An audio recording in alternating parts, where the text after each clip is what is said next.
comédie musicale qui s'appelle We Will Rock You. Ça vous rappelle quelque chose? Bien sûr, parce que ça se passe en ce moment au Casino de Paris, comédie musicale bien sûr en hommage à Freddie Mercury. C'est une adaptation du show qui a cartonné à Londres, 7 millions de spectateurs en 12 ans. On est projeté dans une société futuriste, on est en 2300, Pascal. Les hommes vivent sous un régime totalitaire, tout le monde s'habille de la même manière, regarde les mêmes images, écoute la même musique électronique. Les compositeurs et les instruments, écoutez bien, ont été bannis. La terrible Killer Queen fait régner la terreur avec sa police secrète, et ceux qui s'opposent au régime subissent un lavage de cerveau. Mais le jeune Galileo, sorte de Freddie Mercury des temps modernes, qui entend des paroles de chansons dans sa tête, va s'opposer au système. Et avec Scaramouche, une rebelle comme lui, ils vont s'allier à qui? Aux Bohémiens, groupe qui lutte pour faire renaître la musique et surtout le rock and roll. Une histoire délirante entrecoupée d'une vingtaine de chansons de Queen. Regardez.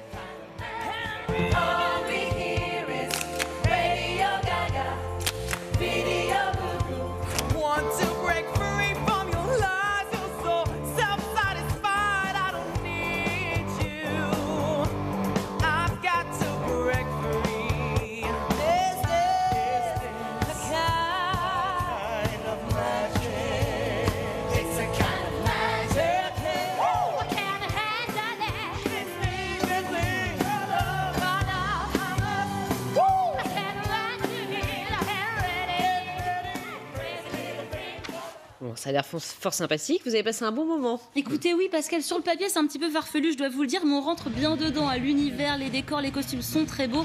Et sous ces airs de comédie musicale ludique, We Will Rock You, c'est quand même un manifeste politique qui nous rappelle Fahrenheit 451. Là, c'est les livres qui étaient interdits. Vous le voyez sur scène, on a 15 artistes, danseurs, chanteurs, très prometteurs. On a un orchestre qui joue en live tous les soirs.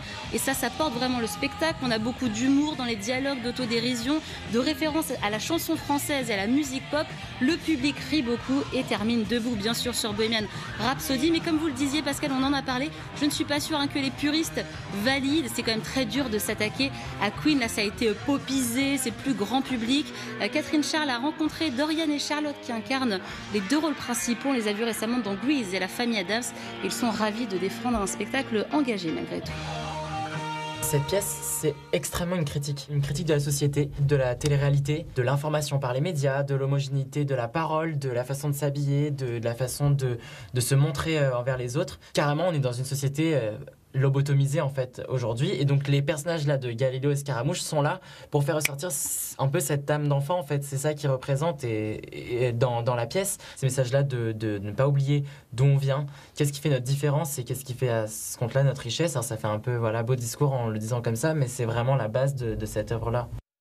We Will Rock You, c'est jusqu'au 4 novembre, Pascal, au Casino de Paris. Je vous signale un autre spectacle, le Queen Symphonique cette fois. On retrouve les plus beaux morceaux de Queen avec 4 chanteurs, le groupe de rock qui a joué la comédie musicale à Londres et un orchestre symphonique. Ça, c'est du 21 au 26 octobre du côté de Lille et Paris. On attend bien sûr le biopic fin octobre.